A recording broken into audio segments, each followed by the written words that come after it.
رزق حلال دے مجھے اے میرے کبریا، رزق حلال دے مجھے اے میرے کبریا،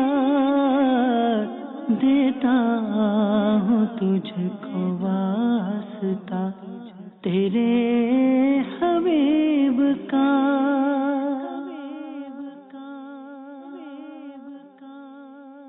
الحمدللہ رب العالمین والصلاة والسلام علی سید المرسلین، اما بعد فاعوذ باللہ من الشیطان الرجیم، بسم اللہ الرحمن الرحیم، الصلاة والسلام علیک یا رسول اللہ، الصلاة والسلام علیک یا حبیب اللہ، الصلاة والسلام علیک یا نبی اللہ وعلی آلک واصحابک یا نور اللہ۔ مدنی چینل کے ناظرین، سلسلہ ہے احکام تجارت، اور اس میں آپ کے مالی معاملات، کاروباری معاملات اور اسی سے متعلقات جو ہیں اس کے سوالات ہوں گے انشاءاللہ عز و جل، اور جو ممکن ہو سکے گا انشاءاللہ وہ سوال ہم سلسلے میں شامل کریں گے۔ ہمارے ساتھ حسب معمول ہوں گے مفتی علی اصغر عطاری صاحب انشاءاللہ عز و جل، جو آپ کے سوالات کے جوابات ارشاد فرمائیں گے۔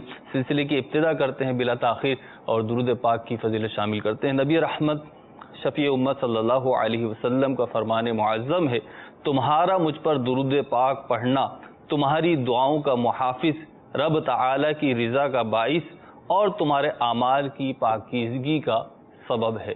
صلو علی الحبیب صلی اللہ تعالی علی محمد صلی اللہ تعالی علیہ وسلم۔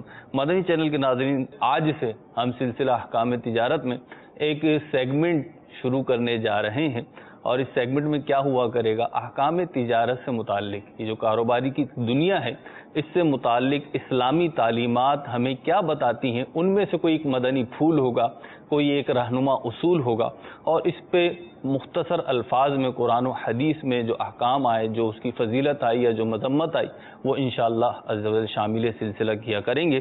تو ہم آپ کو بلا تاخیر سیگمنٹ کی طرف لے کر چل رہے ہیں، آپ سیگمنٹ دیکھیے، اور اس سیگمنٹ کو اس سلسلے میں شامل کرنے کا مقصد یہ ہے کہ مختصر الفاظ میں ہمیں کسی ایک حکم کے متعلق معلومات مل جائے۔ تو آئیے چلتے ہیں سیگمنٹ کی طرف، دیکھتے ہیں آج اس سیگمنٹ میں کیا شامل کیا گیا ہے اور ہمیں کیا سکھایا جا رہا ہے۔ صلو علی الحبیب صلی اللہ تعالی علی محمد صلی اللہ تعالی علیہ وسلم۔ صلو علی الحبیب صلی اللہ تعالی علی محمد۔ مدنی چینل کے ناظرین، کاروبار بہت سارے لوگ کرتے ہیں مگر اس کے اصول و ضوابط بہت کم لوگ جانتے ہیں۔ آج مدنی چینل کے سلسلے احکام تجارت کے اس مدنی گلدستے میں جاننے کی کوشش کریں گے کاروبار سے متعلق ایک بہت ہی بنیادی اصول، جس پر عمل کی برکت سے اختلافات، انتشار اور جھگڑوں سے بچ سکتے ہیں۔ وہ اصول ہے معاہدہ یا عقد، یعنی ایگریمنٹ یا ڈیل۔ معاہدے کو عقد، سودا، عہد بھی کہتے ہیں۔ اسلامی تعلیمات میں معاہدے کی پاسداری کی بہت اہمیت ہے۔ قرآن و حدیث میں اس کی اہمیت اور معاہدے پورے نہ کرنے کی مذمت بیان کی گئی ہے۔ قرآن کریم پارہ 6 سورہ مائدہ آیت نمبر 1 میں ارشاد ہوتا ہے، یا ایھا الذین آمنوا اوفوا بالعقود۔ ترجمہ کنز ایمان، اے ایمان والو اپنے قول پورے کرو۔ اس آیت میں دینی و دنیاوی تمام عقد اور عہد کی پاسداری کا حکم ارشاد ہوا، اور دوسرے مقام پر عہد کی پاسداری کو پرہیزگاروں اور اچھوں کی صفت بتایا گیا۔ پارہ نمبر 2 سورۃ البقرہ آیت نمبر 177 میں ارشاد ہوتا ہے، والموفون بعہدہم اذا عاہدوا۔ ترجمہ کنز ایمان، اور اپنا قول پورا کرنے والے جب عہد کریں۔ اور حدیث پاک میں بھی عہد توڑنے کی مذمت بیان کی گئی ہے۔ چنانچہ صحیح بخاری شریف میں ہے، رسول اللہ صلی اللہ تعالی علیہ وآلہ وسلم فرماتے ہیں کہ اللہ تعالیٰ نے فرمایا کہ 3 شخص وہ ہیں جن کا قیامت کے دن میں قسم ہوں ان کے حق میں مطالبہ کروں گا۔ ایک وہ جس نے میرا نام لے کر معاہدہ کیا پھر اس عہد کو توڑ دیا، اور دوسرا وہ جس نے آزاد کو بیچا اور اس کا ثمن کھایا، اور تیسرا وہ جس نے مزدور رکھا اور اس سے کام پورا لیا اور اس کی مزدوری نہیں دی۔ ایک اور حدیث پاک میں ahad shikni ko